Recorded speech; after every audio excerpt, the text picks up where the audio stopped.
Good afternoon, everyone. I know back so soon, right? Well, I was asked by a very, very lovely young lady to tell the story of how someone got my last name quite wrong. Um, again, so we'll call this episode 1.2. And episode 1, as you know, that's not my name.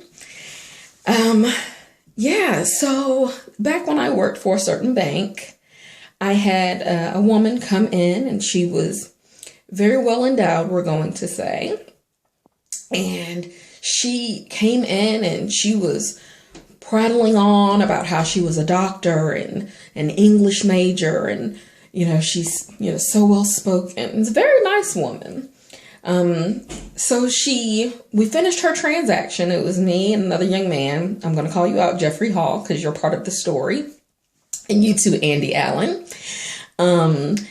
So we finished her transactions, and my name was on my name badge, and she looked at it and she was like, "Oh, well, thank you so much. You've been so sweet and helpful. What is that, Mrs.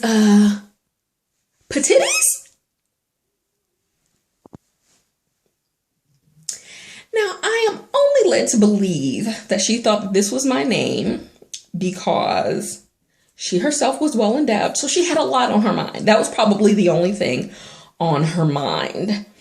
It was also on her stomach, maybe a little bit on her upper thighs. I know it's a little bit vulgar, but that's why I didn't get so upset with her.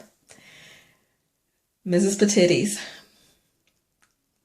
Again, petites, maybe I can kind of get away with, but as educated as you must be as a doctor, and I don't think that my name is that hard to say if you just one set of double T's. Petties. Yeah. My kids get it a lot too. They're at school and they don't necessarily get petties, but they'll get Pettis a lot. Now I know I have some family members here whose last name is the same as mine. Hey sis, and other sis, a couple of cousins, but the cousin's name is actually spelled I-S. But still, no, it's just Petties. It's Petties. I have a thing about English, and pronounce my last name would be, it would be the best thing for you to do, because my eye starts twitching and my nose will start flaring up and my ears, and I'll look at you as though you're lacking a little bit. Petties.